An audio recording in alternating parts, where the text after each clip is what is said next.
to evacuate their homes. Protests also spilling into the streets of Athens Saturday afternoon. The world's going crazy, so I'm gonna go find out why. A visit to the nephew to say bye.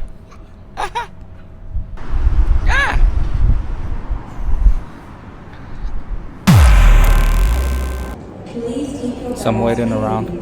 Please do not leave baggage unattended at any time.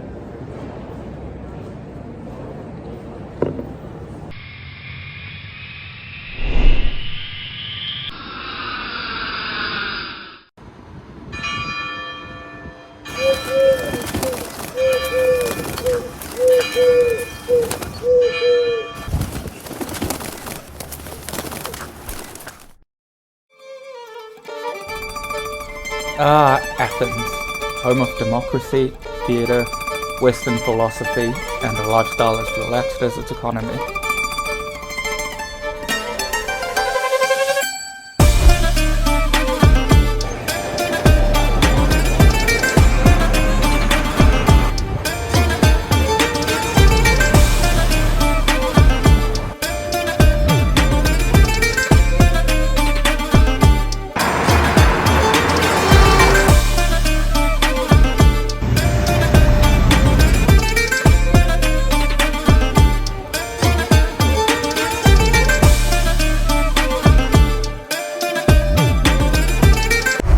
So I finally landed in Athens yesterday after about 30 hours of travel. That's about 10 hours to Singapore, 10 hours at the airport, and about 10 hours to Athens, 10 and a half, with a couple 1 or 2 hour delays. I got here for $600 though. Oh, well, I got here for $380. My baggage got here for 200 and something, but it's pretty much what you'd expect. Scoot is basically Jetstar off Singapore, or the Air Asia of Singapore, except a little better. Not as delayed as Jetstar, not as old and run down as Air Asia, but you can't complain. It was basically no entertainment, no food unless you paid for it, which I was fine with. Didn't take my own entertainment though, so tried to sleep the whole way. Changi Airport's pretty cool. I really like the rooftop bar and the pool. You have to pay to use it though, 27 Singaporean dollars. I didn't have swimming pants, and then you had to buy swimming pants if you didn't have any. So it was a pretty cool place though. Didn't really use it. Tried to sleep on the floor for a little bit, have a nap. Didn't really work. So by the time I got to Athens yesterday morning, I was fucking exhausted. And didn't really get out much except 16 minutes, that's a kilometre done in this part. Except for a little bit of exploring downtown, and checked out the local flea markets. It was pretty cool. Can't complain too much.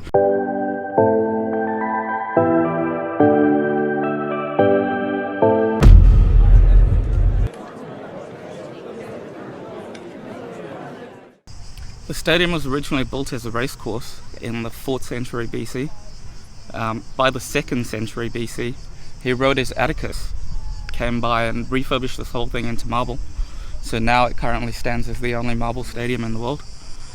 It was largely unused up until about the 19th century AD, after Christianity came into Greece centuries ago. Once it was excavated in the mid-19th century, it eventually held 2 local Zappas Olympics before it held the world's first modern Olympics. Now it's still a stadium that holds about 50,000 and still made of marble, and still the world's only marble stadium. I go to wonder whether this is really Roman architecture or Greek really, as Herodes Atticus was a local Greek man that was present in the Roman Empire at the time. During Roman rule of Greece, essentially this stadium also held gladiator fights, and they slaughtered wild animals as part of Roman entertainment.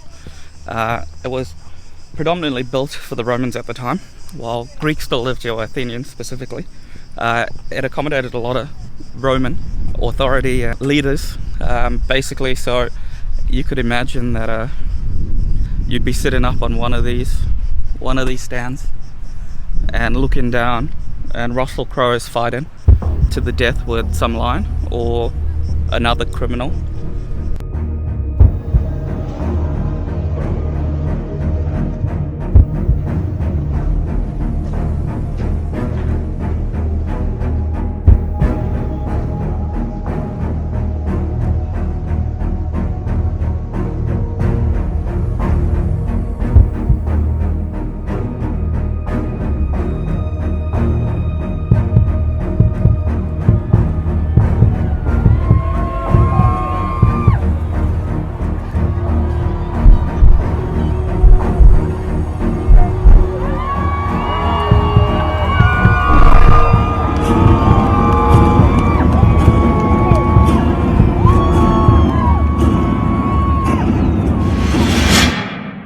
Down below me over here is the ancient municipality of a town called Golitos. And in these ruins, once they excavated it in the 19th century, just below the Acropolis behind me there, they essentially found a lot of houses and workshops. And some of those houses dated back to the 2nd century AD and basically had these mosaic floors that are still preserved.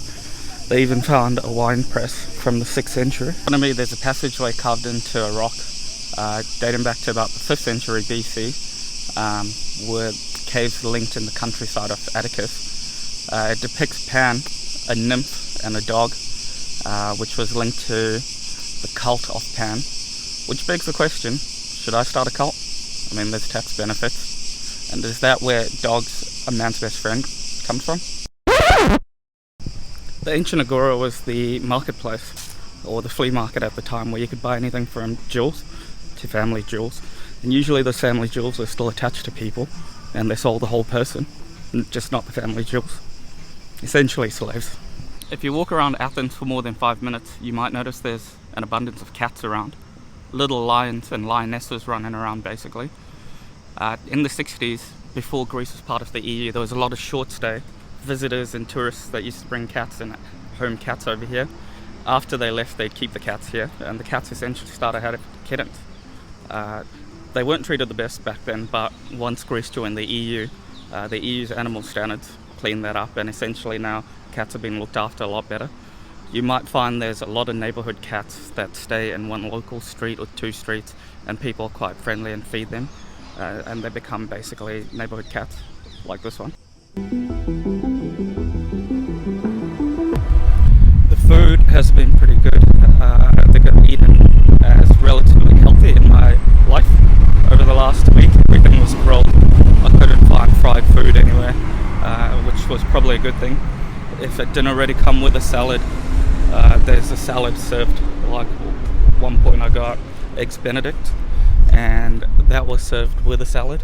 And your average meal for souvlaki or a burger and chips or something around that size and portion would be about 6 to 7 euros, which isn't too bad. Usually everything's served with water as well. So if you do buy another drink, you're looking at about $1, $2.50 extra, or euros I should say.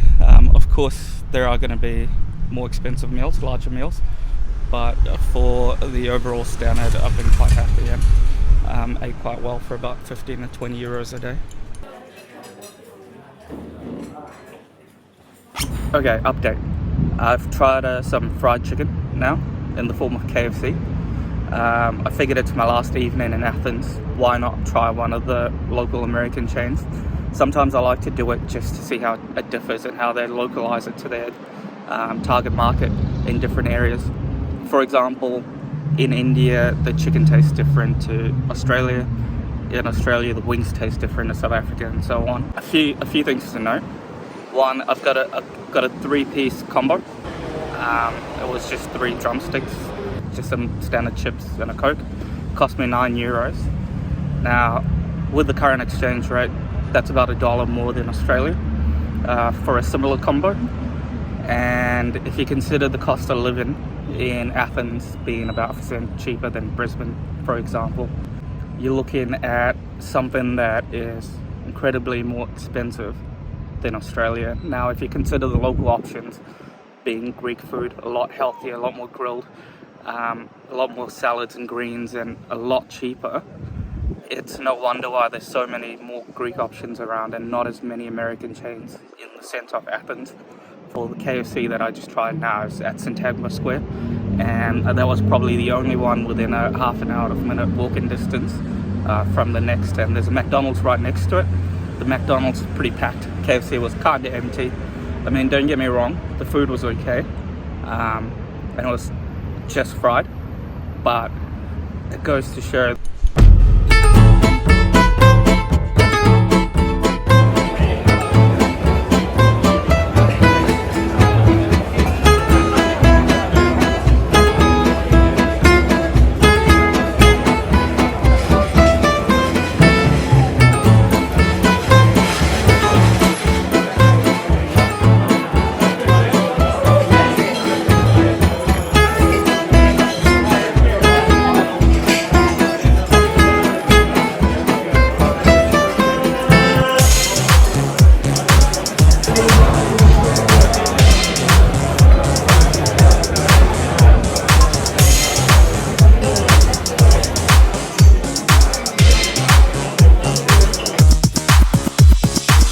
The nightlife around here is pretty amazing. Yesterday I went to the area of Siri and the Montessoriki Square region.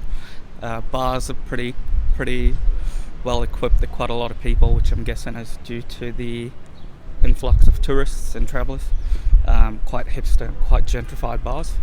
Your average beer would set you back about €5, depending on the bar you went for your local beer. I think Mamos was the choice of the night. And quite friendly people. A lot of people I met were local Athenians, quite talkative, quite inquisitive, good to chat to, friendly, quite informative about the place. So definitely a recommend. One thing I've noticed is when you're walking around the labyrinth streets of Athens, it's pretty easy to go from one bustling street, packed with people and life, markets, shops and stuff, to just 1 or 2 blocks over where there's basically no one. It's run down, all the shops are closed, everything's boarded shut. Right now this is one street over from the main Omonia Square area. Quite a prominent interchange, quite a big migrant community, but as you can see, 1 block over, all the businesses are closed. Whereas about 50 meters that way, you have the start of the luxury shop street.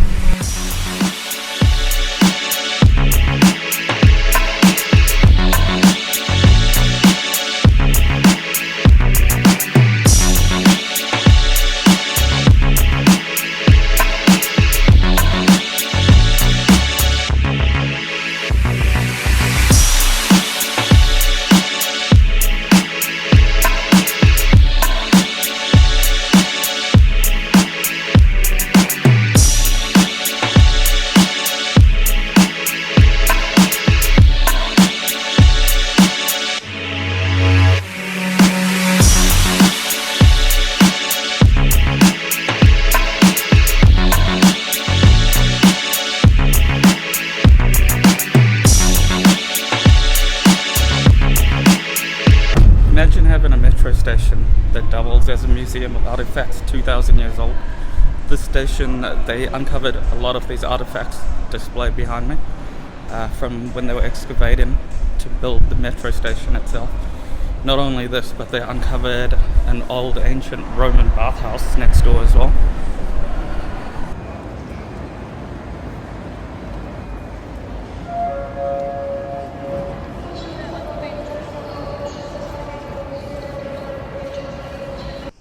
Is this Greek Bollywood?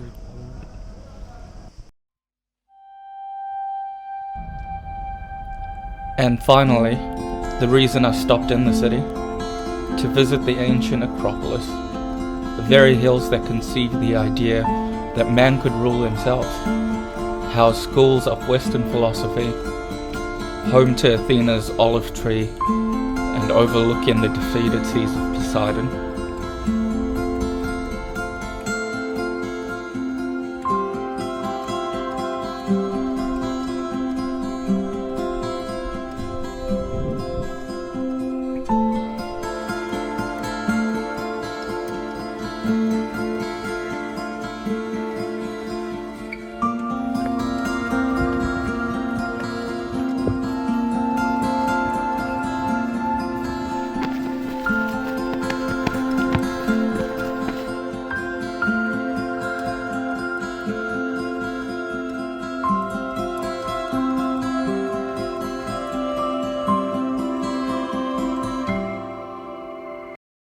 What are my thoughts on the city during the time I've spent here? I think Athens is quite an eclectic mix. It's got quite a lot of trendy hipster spots, quite fun spots sporadically around the city that will keep anyone busy for a good few days, even a couple of weeks if you really visited all of them or even visited them repeatedly. There's a lot of old stuff, a lot of historic sites for people that like old things like me, and a lot of arts and culture over here, but at the same time there's also a lot of dilapidation around the city and a lot of businesses that are shut, a lot of things that couldn't survive, and a lot of homeless and a lot of displaced people walking the streets in some neighborhoods that might bring it down a little bit. So it's not really weird, it's not strange. It's seen in a lot of cities where you get rundown neighborhoods right next to up and coming gentrified areas and things like that. Athens is no stranger to that, but also I feel like it's bouncing back. It's quite a busy peak season, so definitely a lot of tourists over here. It seems to be quite a lot of North American and other European tourists. I've bumped into a few Australians here and there as well, so I'm hoping that brings back some income and bounces the economy back a little bit, because looking at what's happening in Sri Lanka now, in a country that couldn't survive, mind you, they didn't have the EU to help them and support them, so it's a little different.